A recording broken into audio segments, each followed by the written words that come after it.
Assalamualaikum warahmatullahi wabarakatuh. Before we start, allow me to introduce myself. I'm Radina Bara Arawisana and my friend. Perwira Akbar. In this occasion, we will presentation about our discussion with title Jihad and Martyrdom in Islam. Next. Before we start, the table of content in this presentation, the first is about introduction, second Quranic ethics, then the Meccan period, the Medinan period, and three parts of jihad, first based on Quran, jihad, defensive or offensive, and the last is about conclusion. So the first topic is about introduction, will be delivered by Vira. Okay, so the Quran frequently elucidates the concept of jihad, qital, and harb, which encompass a comprehensive comprehension of the endeavor in the path of Allah Subhanahu wa Taala. In qital, a phrase that specifically denotes fighting or armed fighting and is considered part of jihad in specific circumstance. Harb is the Arabic term that encompasses the concept of war in a broad sense, and a comprehensive and chronological analysis of the term jihad can be achieved by examining the evolution of its meaning from the early stage of Islam to the present day. And next, so the Quranic ethics of refraining from fight, fighting and peacemaking. So in Islam, battles are conducted with the purpose of defense and are subject to strict restriction and limitation. The Quran emphasized the importance of ending war and achieving peace, which it considered to be even more vital than the criteria for lawful war in this regard. Norms also serve as Quran's guide.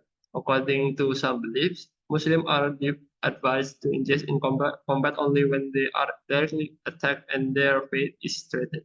It's also emphasized that Muslims should not oppress fellow Muslims and should instead treat non-Muslim with kindness and fairness. And it's based on Al-Tabari's interpretation of Quran chapter 8 and verse 61. And next is the story of Meccan period, which served as component of jihad. So from the time when the Quran was first revealed in Mecca about 610 to 622 centuries, Muslims were not authorized by the Quran to engage it in bodily retaliation against those who persecute. And in response to the Meccan hostility, the revealed verse primarily advised Muslims to practice patience. And the Quran acknowledged the right to self-defense for individuals who have been harmed. And nevertheless, Muslims are urged to pardon and reconcile with them, as they will undoubtedly be duly rewarded. And patience is an integral part and visible expression of the righteous individual struggle. And it's described in Az-Zumar chapter 39, verse 10, where it said that the individual who exhibit patience will receive unlimited recompense. And next is the history of the Medinan period. So during this period, we begin with the migration of Prophet Muhammad, peace be upon him, and his companion to Medina in 622 and two verse of Quran in chapter 22, verse 39 to 40, were revealed allowing warfare for the first time. This verse declared permission to engage in warfare against those who unjustly initiate aggression. And also in Surah Madinah, chapter 22, verse 39, mentioned that act of oppression and aggression against people, as well as their expulsion from their homes for no other reason than their belief in one God. And that's all for me. Next. So, based on previous explanation, we can simplify that there are three paths toward jihad qital. The first is jihad qital was not allowed. The second is jihad qital was allowed in defense. And the last is jihad qital is an obligation. The first, jihad qital was not allowed. During the early years of Islam, when the Prophet Muhammad was in Mecca, war was not permitted.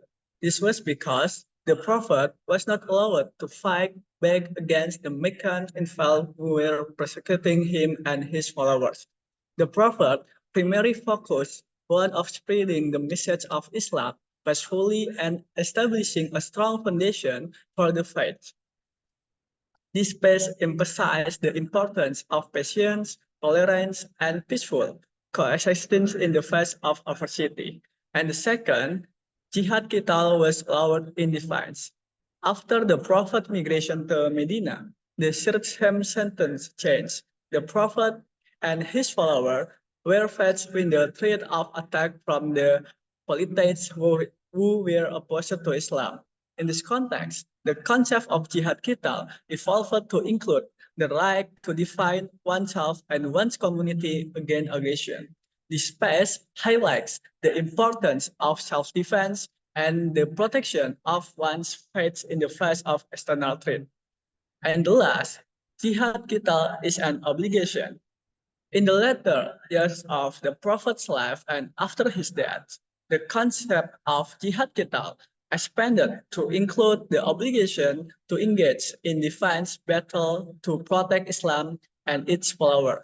The past emphasized the importance of actively defending Islam against external threats and upholding the principle of justice and righteousness. It also underscores the role of the Islamic State in the leading the defense of Islam and its people. Next, the concept of three paths of jihad qital based on Quran. The jihad qital was not allowed based on Quran Surah An-Nisa verse 77. Hold your hand of war, establish worship and pay zakat. The second, jihad qital was allowed in defense based on Quran Surah Al-Hajj verse 39. Permission to fight is given to those against whom fighting is launched because they have been wronged. And the last is jihad qital is an obligation based on Quran Surah Al-Baqarah 190. Fight in the way of Allah, a guide those who fight you and don't transgress. Reply, Allah doesn't like the transgressors. And the last topic is about jihad, defensive or offensive. Next. Defensive jihad is justified when Muslims are attacked or threatened by non-Muslims, and it is seen a means of protecting the faith and the community from harm. This form of jihad is considered a necessary response to aggression and is not seen as an of aggression itself. Meanwhile, offensive jihad, on the other hand, involves the expansion of Islam through the conversion of non-Muslims to Islam. This form of jihad is often associated with the concept of proselytizing or spreading the faith. Offensive jihad is a considered means of spreading the message of Islam and bringing people closer to God, and is seen a positive and beneficial act. So it is important to note the concept of jihad is deeply rooted in the historical and cultural context of Islam. The concept of jihad evolved over time, influenced by the experience and challenge faced by early Muslims, including the persecution they faced in the Mecca and the subsequent migration to Medina. So, based on the previous explanation, we can conclusion that Based on the journal Jihad and Martyrdom in Islam, it can be concluded that the concept of jihad and martyrdom in Islamic thought has a complex history and meaning. Interpretation of jihad and martyrdom have evolved from the early period of Islam to the present day, influenced by diverse social, political, and historical contexts.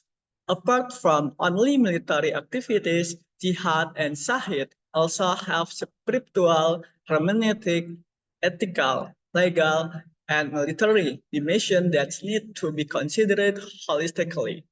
The Quranic approach to this concept provides a deeper understanding and nuance of jihad and martyrdom in Islam, challenging the monolithic view that often dominated earlier discussion.